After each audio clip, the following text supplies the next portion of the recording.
On this week's episode of ResiWeek, we have Dave Pedigo, Joe Whitaker, and Tim Albright giving their thoughts and musings on the year that was 2016, but also where the industry is going to go in 2017 and even 2018. All this and more on ResiWeek. The network for the AV industry. What are you listening to? This is AV. This is AVNation. This is AVNation. ResiWeek episode 48, New Year's predictions. This week's episode of ResiWeek is brought to you by DisplayNote. This is ResiWeek. Welcome to ResiWeek. This is your weekly wrap-up of all the latest news and stories for the residential AV industry. I'm your host, Matt D. Scott for AVNation.tv. Today I'm pleased to be joined by the one and the only Vice President David Pedigo. He's the VP of Emerging Technologies at Cedia. How are you, sir? I am super. How are you? That was such a vice presidential wave. I loved it. Well, made me so happy. I'm doing great. Secondly, no, go ahead. Oh, no. I can't interrupt the VP. I'm at home, relaxing, so life is good.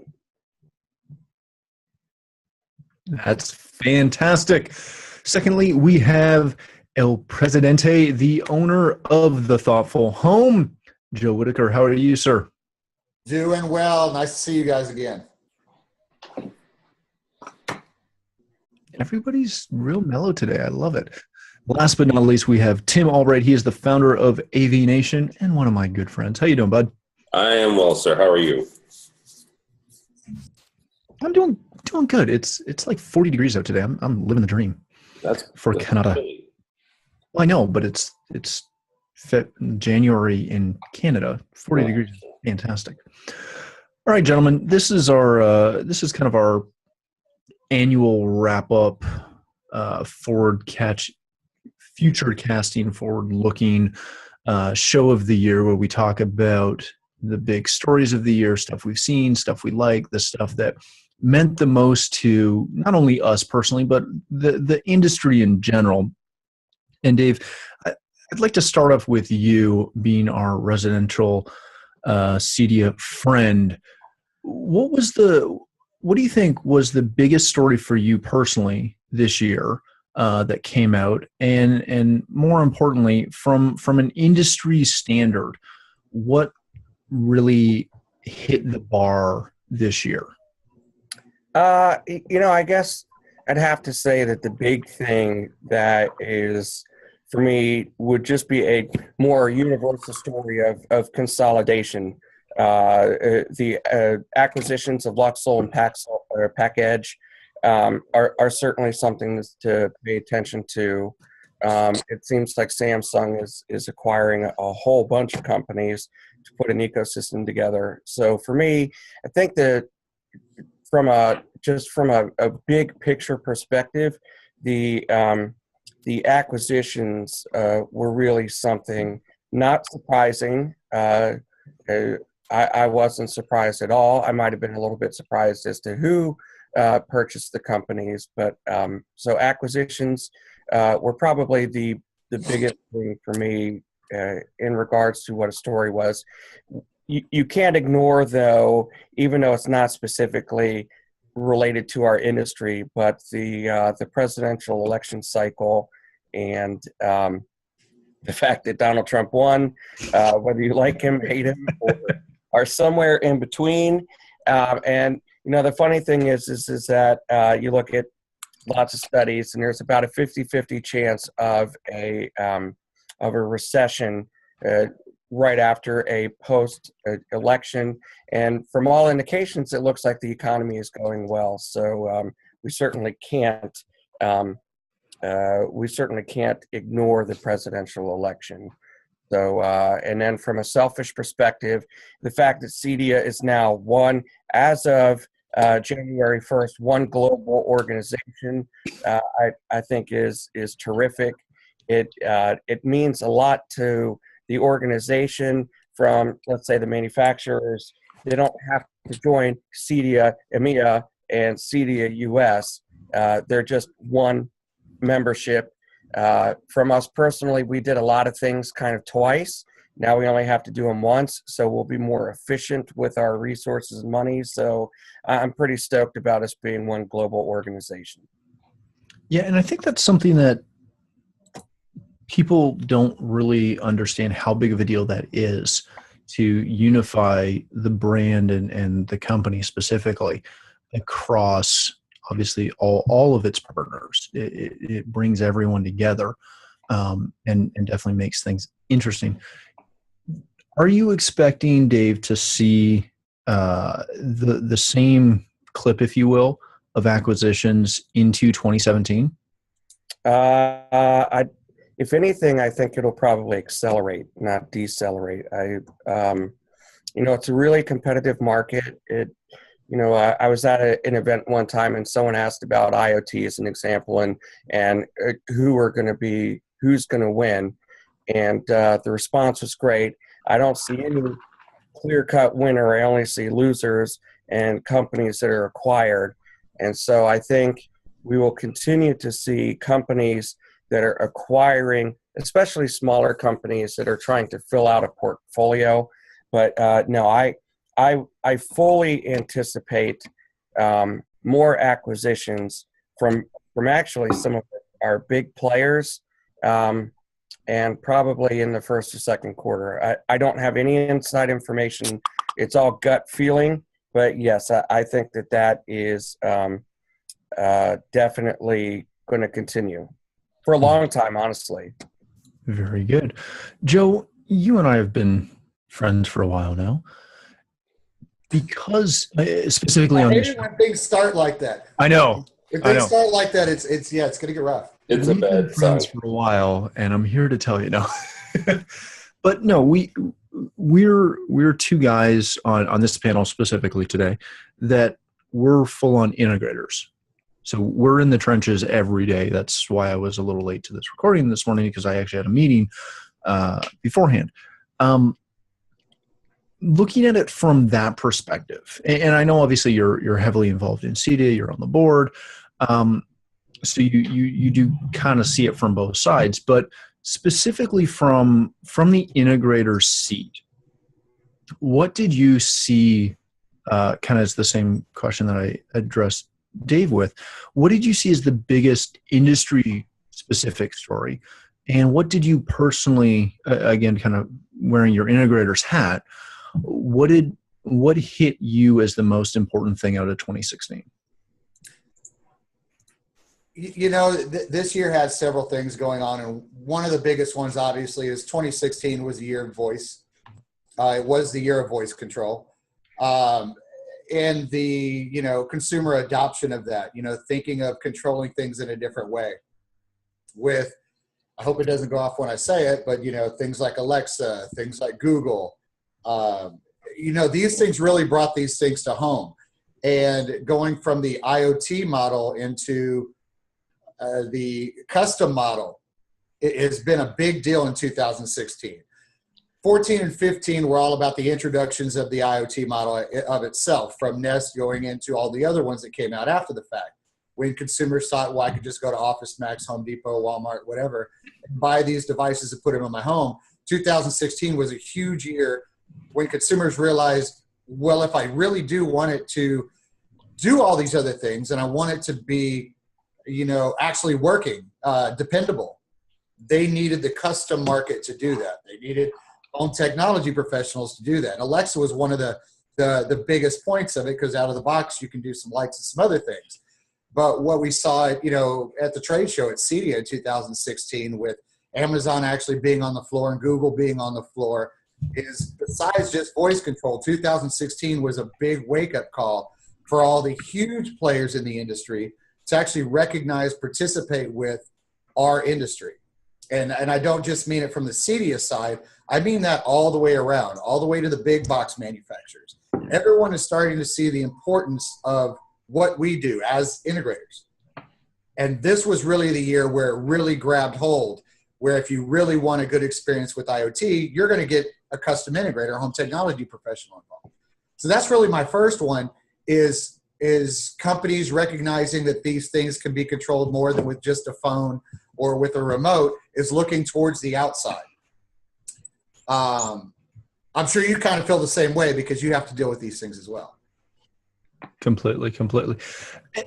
Looking at the, obviously the IoT stuff and the voice control and the way it's affecting the end user, the homeowner, are we going to, in your professional opinion, are we going to see a massive change in the way in which, like down to the core, the way in which people interact with technology going forward?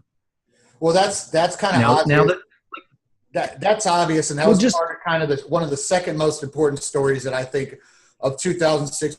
Even though it was kind of late, I have a take on what Pedigo said on the Cedia thing. But while we're on this one, the fact that somebody like the good old Facebook founder jumped in and said, well, I need to take a look at this. There's got to be a way to take voice and take some form of AI, even though it's not really AI yet. It's more what good old Zuckerberg did is just really fancy IFTTT when it comes down to that.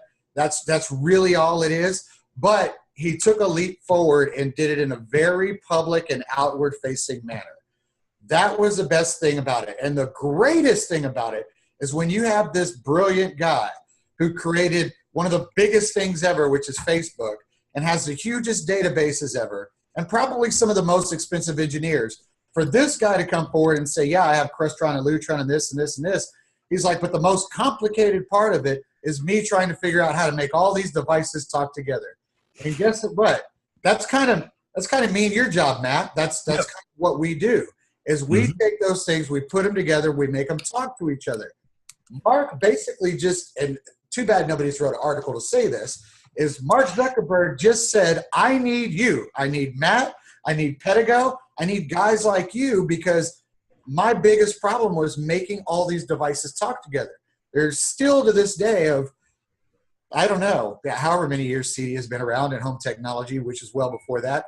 Nobody's ever stopped and thought, I should create a bridge that'll make everything talk together. If there was only a place. He just figured it out. He's like, oh my gosh, writing the code was nothing. Of course it's nothing. We do IFTT code all day long. But he wrote it in Python, so it's not quite IFTTT. True, but most of us guys who have been around forever and have done Crestron and AMX and all these other things, we can write in C++ and C# and JavaScript, all these other things. We know how to. Yeah, Python's kind of hard. Interfacing SQL databases, whatever.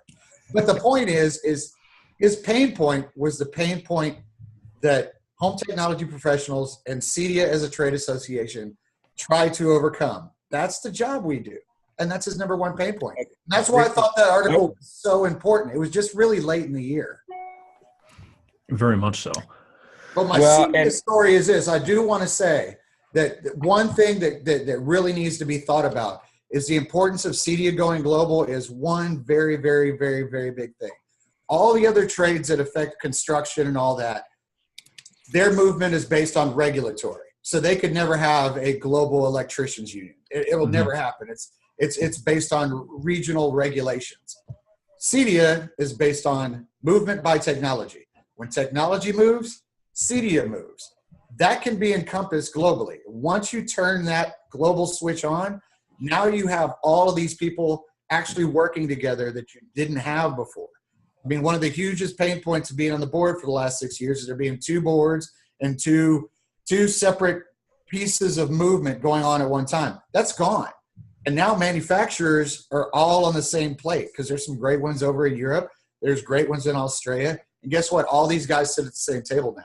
So that's kind of my Cedia Global news is it is really a big thing down to the individual HTP company. Very good. Timothy, Yes, sir. you've been, you're been quite honest about the fact that this is not your industry, but you've been now covering it for the better part of 2-3 years with me. Looking at it from the outside as I don't want to say a hobbyist, but as somebody who enjoys the technology, but who isn't working in it day to day the way the three of us do. What was your biggest takeaway? Again, as honestly kind of our end user of the group. What? Yes, I've dumbed you down to an end user.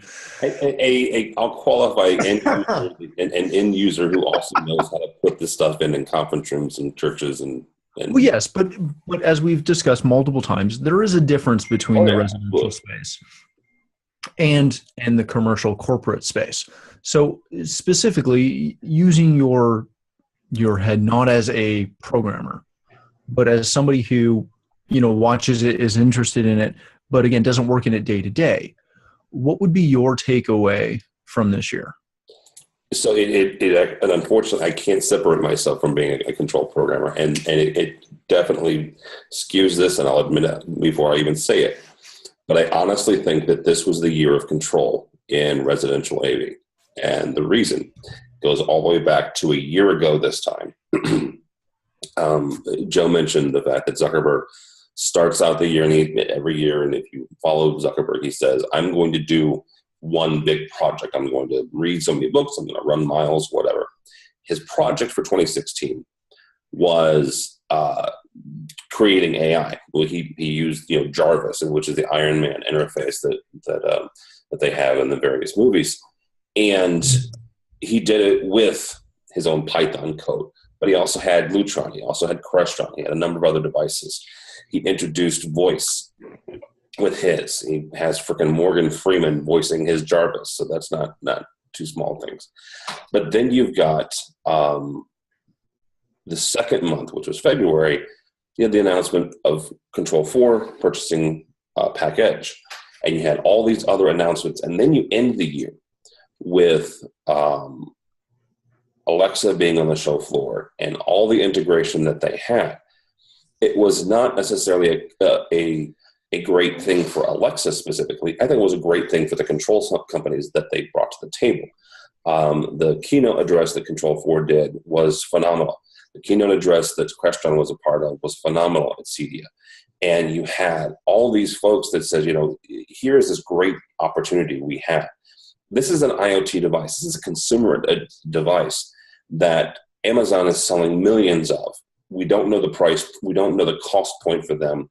It's very likely a loss leader for them if they're breaking even or possibly even losing money on it. But it's a way for them to get into people's homes. But for the homeowners themselves, it gives them a gateway to something that people have been clamoring for years, ever since all of us that grew up watching the Jetsons and grew up watching all of the Star Trek-y, Star Wars-y, futuristic things. This is voice control. Now, voice control, and I've written this and I've said this, and other people smarter than me have said this, this is not a replacement for a touch panel. This is not a replacement for a physical interface. You still need those. But this is a great step forward to introduce to folks like my dad, right, who doesn't have a computer, still freak him out. I still have to help him out with his computer and stuff like that. But this is a great introduction for people like that. So I honestly think that 2016 was the year of control for residential AV. Very good. There's one thing that I should have touched on that I didn't, if you don't mind giving me just a minute or two. I think the 2016. Hey, and no one's touched upon the worst mustache in the world. That should be, my most newsworthy thing is I actually tried to grow facial hair. You haven't seen Tim grow. That's pretty epic. Pubescent attempt at a mustache. So no. Just so you know, this is 7 weeks right now. So it's it's pretty bad. So, but that being said, the one thing I think 2016 will be remembered by 5 to 7 years from now is from a cybersecurity perspective. So the Dyn attack on the servers, the DDoS denial of service, the hacking of the U.S. election is going to start bringing cybersecurity into the mindset of consumers, which I think is actually going to start pushing, and the government. I think that's something really worth noting, and that's going to push manufacturers to do different things, and home technology professionals to be able to separate themselves from those who aren't quite so trained in the networking side of things. And so I think we really will see a bigger push towards privacy, security, et cetera. And it started with some major events in 2016. Well, and actually, I'll jump on that real quick, Dave. We actually started the year with a story coming out of Ars Technica about some AMX equipment that was had some backdoors, and they had some security issues. And that has led to a bunch of folks saying, and myself included, that manufacturers have to start updating this stuff from a security standpoint. On the commercial side, and then this is my own Achilles heel, and it's trying to juggle the residential versus commercial. In the commercial side, getting folks to update firmware is like pulling teeth. Once a system is up and running and stable, why would I want to mess with it, for a small feature? Stop calling it a firmware. Start calling it what it is. It's a security patch, right? The IT community have been living with security patches for decades. There is an old joke about Security Patch Tuesday, which Microsoft typically did it on Tuesdays, which is why the World of Warcraft and the other the other multiplayer games, that's when they did theirs, because they knew that the IT managers that played their games would be busy doing the Microsoft updates. So why don't we do one? Why don't and screw it, do it on Tuesday, right? Continue to get security people on your team, manufacturers, and have them try to hack your stuff, fix the problem, and push out a security update and call it that. So here's the question from that, though. Is 2017 going to, because we've had so much drama in the security side of the world, are we going to see 2017 as a year where specifically the manufacturers, but also and arguably more importantly, the integrators actually start to put some effort into knowing how to secure their networks, knowing how to secure their devices? Because we've talked about AVIT for years, but I think this is really the driving factor. But when I talk to integrators, I don't know about you, Joe or Dave, but when I talk to integrators about the fact that my company now has a specific IT division, nobody else does. And they all just still, to this day, seem to wipe their hands on it. And again, this is just when I'm talking to guys. Is 2017 going to be the year? I think 2018. So, what's that, Joe? I think 2018. Because it all works. Everything in our industry works in a cyclic manner. So we had a year of a pain point. 2017 will be a year of proposed solution. 2018 will be a year of deployment. I mean, that's just the way of the cycle in just about every technology industry works. Thankfully, ours is residential, so it's a little faster and a little, less of a pain to figure out. But if this was such a big pain point, I think it's going to take them a year to solidify it, because Tim mentioned the AMX thing. Earlier in the year, you also had the Ubiquity Unify problem where you were able to, snake firmware and change information. There was a lot of those going on. So it's going to take those engineers, because they're going to either have to develop new products or make new firmware to support existing products. And who knows if, the RAMs and the CPUs in these devices right now can handle what the proposed solution is. So it's probably 2018 will probably be that year, and 2017 will be the year everybody complains about it. Now, two things. One is, so I think 2017 is the year that we will start to see companies develop that specialize specifically as a recurring monthly revenue, where they are securing people's networks. And I think home technology professionals will probably outsource some of that RMR to companies that are specializing in this. It'll be nascent. It'll be right at the beginning of the development. But I don't see how we don't have an industry where people's sole purpose is really specifically protecting the consumer's network. That being said, I think it's a prediction on my part. I think we are going to see regulatory involvement. I spent some time with CTA at some of their standards meetings. We're working on a best practice document, and we're getting some advice from the federal government. But I think that I am predicting that there will be some kind of regulatory imposition on manufacturers of network devices and IoT devices, whether it is regulatory or it is fine-based. We are going to see the government jump in because too many companies have been lackadaisical for too long. So thinking of that, is it going to fall, thinking specifically residentially, right? Is it going to fall to the companies and manufacturers that are supplying your ISP or your service? Or is it going to fall to the integrators to express that to their clients? In my opinion, sorry, Joe, I'm taking some of your valuable time, especially you, Tim, but we all know I'm a loudmouth. At least you said it and we didn't have to. I'm honest too. He is the vice president. He gets as much time as he wants. I know.